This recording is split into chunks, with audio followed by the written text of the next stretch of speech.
ये पहले हमारे पूर्वज पता नहीं क्या क्या करवाते थे। कौवे को खीर खिलाएंगे तो हमारे पूर्वजों को मिल जाएगी। महिलाओं के माथे पे सिंदूर लगाना चाहिए, हाथों में चूड़ियां पहननी चाहिए। अब आप भी जरूर सोच रहे होंगे कि हमारे पूर्वज कहीं पागल और अंधविश्वासी तो नहीं थे जो ये सब करने को कहते थे। नहीं, हमारे पूर्वज अंधविश्वासी नहीं थे, बल्कि बहुत ही क्रांतिकारी और वैज्ञानिक सोच के थे। आप भी जब इन सनातन धर्म से जुड़ी ज्ञान की बातों को जान लेंगे तो खुद ही कहोगे कि सही में हमारे पूर्वज ही असली वैज्ञानिक थे। तो चलिए बिना समय गवाए बताता हूं आपको सनातन धर्म से जुड़ी कुछ महत्वपूर्ण रीति रिवाज के वैज्ञानिक तथ्यों के बारे में। पहला, ये जानना वाकई दिलचस्प है कि सिंदूर का महिलाओं के शरीर से काफी महत्वपूर्ण संबंध है। हल्दी, चूना और धातु पारा से बना सिंदूर महिलाओं के शरीर में खून के बहाव को नियंत्रित करता है और कामेच्छा को बढ़ाने में कारगर होता है। यही कारण है कि विधवा महिलाओं को सिंदूर लगाना मना है। सिंदूर में मौजूद धातु पारा के तत्व तनाव और चिड़चिड़ेपन को भी दूर करता है। दूसरा, भारत में मूर्ति पूजा के चलन का वैज्ञानिक कारण बताया जाता है। कहा जाता है कि जब हम किसी की तस्वीर या मूर्ति को देखकर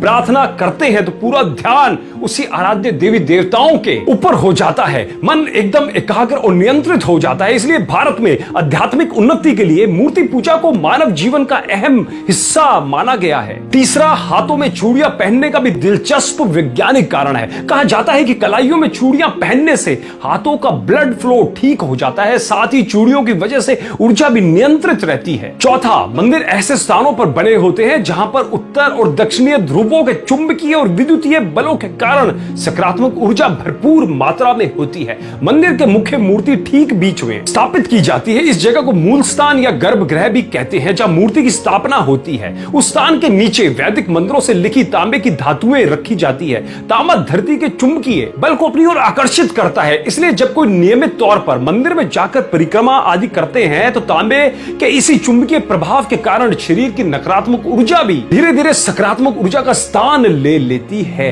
और पांचवा और सबसे महत्वपूर्ण, कौवे को खीर खिलाएंगे तो हमारे पूर्वजों को मिल जाएगी। दोस्तों, पीपल और बरगद के टेटे कौवे खाते हैं और उनके पेट में ही बीज की प्रोसेसिंग होती है और तब जाकर बीज उगने लायक होते हैं। उसके पश्चात कौवे जहां जहां बीट करते हैं वहां वहां पर ये दोनों वृक्ष उगते जाते हैं। पीपल जगत का एकमात्र ऐसा वृक्ष है जो round the clock oxygen O2 छोड़ता है। और बरगद के औषधीय गुणों की तो क्या बात करें, बरगद के औषधीय गुण बहुत है। देखो, अगर ये दोनों वृक्ष को उगाना है तो बिना कौवे की और अन्य पक्षियों की मदद से संभव नहीं है। इसलिए कौवों को बचाना पड़ेगा। और यह होगा कैसे? मादा कौवा भादो महीने में अंडा देती है और नवजात बच्चा पैदा होता है। तो इस नई पीढ़ी के उपयोगी पक्षी को पौष्टिक और भरपूर आहार मिलना जरूरी है। इसलिए हमारे ऋषि मुनियों ने कौवों के नवजात बच्चों के लिए हर छत पर श्राद्ध के रूप में पौष्टिक आहार की व्यवस्था कर दी थी, जिससे कि कौवों की नई जनरेशन का पालन पोषण हो जाए। पर आजकल के कुछ युवा बाहर से पढ़ लिख कर आने के बाद अपने धर्म पे उंगली उठाते हैं। मैं उनसे निवेदन करना चाहता हूं, उनसे कहना चाहता हूं कि सनातन धर्म पे उंगली उठाने से पहले